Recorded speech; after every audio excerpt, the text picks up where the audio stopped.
Most people view ancient scripture as an archive, a shelf of dead events. We treat these texts as a record of things that happened to other people in other times, now sealed away in the past. The Quran identifies this specific perspective as asatir al-awwalīn, the tales of former peoples.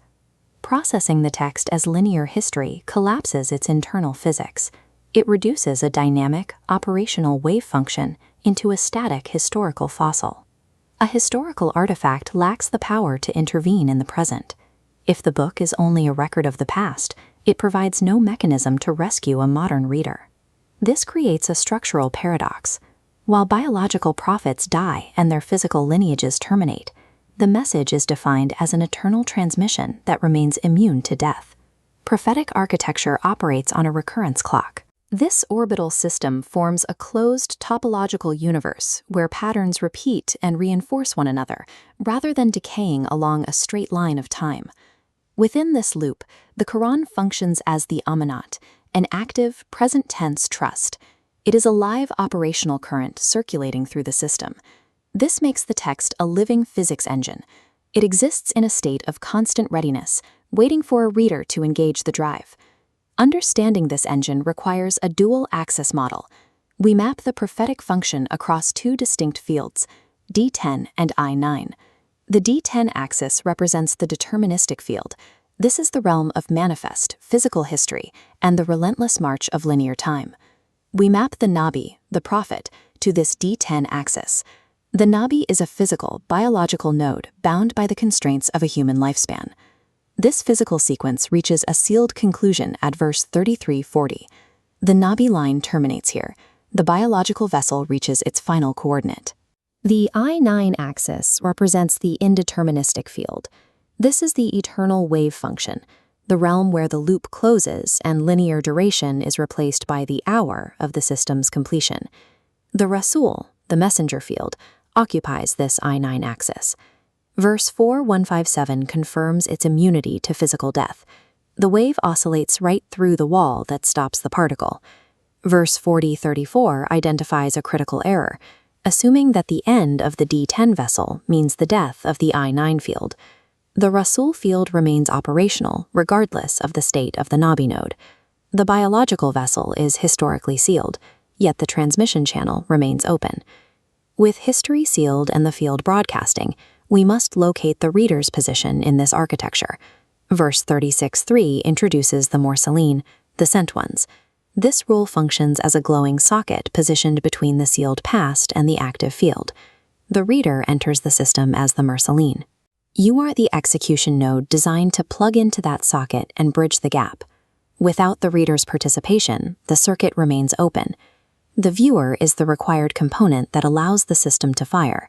The current world acts as a custodian matrix. Verse 1212 describes an environment designed to absorb and trap nodes remaining in passive rest. Linear time behaves as a temporal filter, a cycle of play and amusement that degrades the focus of anyone caught in its duration. Neutralizing this filter requires aql, the use of active investigative reason to see the underlying architecture. Engaging the recurrence clock brings you to the absolute fork. The system forces a binary split. The left branch is verse 241, the failure state. This first Kafir node trades the system's truth for worldly conformity and loses its illumination to background noise. The right branch is verse 6163. This is the success state.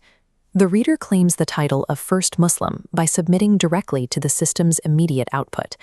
This first Muslim state is reentrant. It is an ontological oligorand that any reader can occupy in the present, regardless of their place in history. Every interaction with the text demands a choice, either dissolve into the noise of the world or reset to the truth of the origin. To steer the node toward the 6163 success state, a specific mechanical operation must be performed. The command for this operation is found in verse 1912, Kud al-kitaba bi quwwa, seize the book with strength. This instruction overrides passive ritual or mere memorization. It requires the reader to exert a forceful intellectual and existential grip on the text. This grip shifts the reader from an external spectator to an internal coordinate. You move inside the topology where the illusion of time no longer has traction. Prophetic power is not inherited, it is operated. It requires a deliberate seizure of the trust. The 1912 grip acts as a system input, and every input in this engine mandates a strict output. Verse 1919 defines that output as saku, purification. The two verses are mathematically linked as cause and effect. Seizing the book with strength strips the parasitic reactants from the node. It removes the static of worldly desire and ego that interferes with the signal. The resulting state is a Gulaman Zakiyah, a purified carrier node capable of reflecting the field's light without distortion. Carrying the book without this purification results in a corrupted traversal. You cannot hold the trust while remaining saturated with the matrix. Must be followed by praise and a request for forgiveness.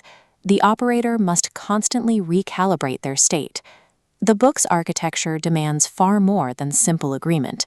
It requires a total structural reset of your entire operating state.